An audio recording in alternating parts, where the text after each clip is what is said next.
السلام عليكم ورحمة الله وبركاته، والصلاة والسلام على رسول الله. حبايبي عاملين ايه؟ وحشتوني جدا من الفيديو اللي فات. انا دلوقتي بصوا العيال عايزين ايه؟ ياكلوا شعرية بلبن. فانا قلت ايه، طب اطلع اعملها بقى معاكم. طبعا تلقائي كلنا عارفين نعملها، بس ممكن في تكة مني في تكة منك بتغير طعم الحاجة وطعمها. تعالوا اوريكم انا بعمل الشعرية بلبن بتاعتي ازاي، وكل واحدة بقى تبقى تقولي بقى هي بتعملها اضافاتها ازاي، ونتعلم من بعض. انا جبت الحله بتاعتي وجبت قطعه سمنه بلدي يا جماعه اهيت، وهسيبها تسيح. السمنه بتاعتي ساحت اهيت، هنزل عليها بمعيار كوبايه من الشعريه. ننزل كده بشويه بس كده، ونقلبها لحد ما تحمر زي الكهرمان كده معانا. بصوا لحد ما تبقى معايا اللون الجميل دوت.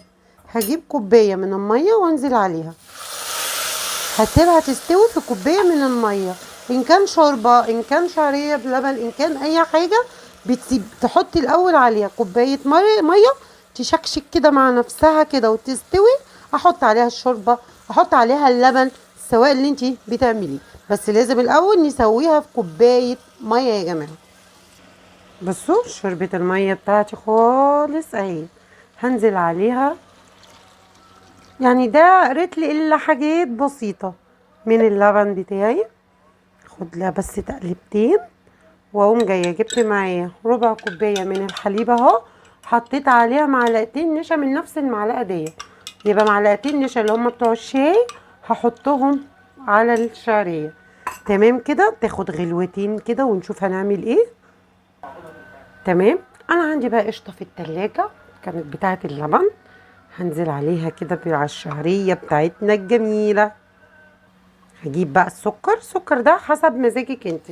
انا عن نفسي هحط 5 معالق، ولو لقيتها محتاجة هحط. دي كده 4 5، ادي 6. اديها بقى تقليبة كده اهو، ونشوف لو محتاجة نحط تاني. بصوا بقى انا سايباها شويه عشان النشا ايه يتقلها، ما تبقاش صيصه معايا كده وخفيفه، لا لا لا. النشا بقى ايه تكه النشا دي بتعمل ايه؟ بتقلها لك شويه، ما تخليهاش تبقى خفيفه كأنك بتشربي لبن، لا، بتخليها تقيله كده. فانا هفضل اقلب فيها لحد ما اشوف السمك اللي انا عاوزاه منها، وهطفي ونغرف مع بعضينا. الشعريه بلبن دي اكله شتويه، هي صيف شتاء، بس في الشتاء بتبقى يعني احلى. يعني تدفي عيالي كده بعد المذاكرة، طبعا احنا في امتحانات فمحتاجين كل حاجة حلوة.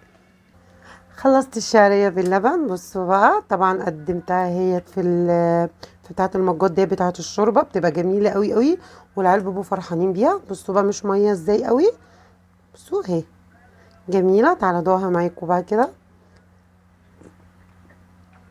جميلة جدا. عايزه اقول لكم صح، انا حطيت فانيليا بس انا نسيت اطلع الحته ديت. تمام، حطوا فانيليا، رشه فانيليا، عشان دي نسيت اصورها. فتنسوش بقى الفانيليا. وادي ده. بصوا يا جماعه الفيديوهات دي بنشجع بعضينا فيها.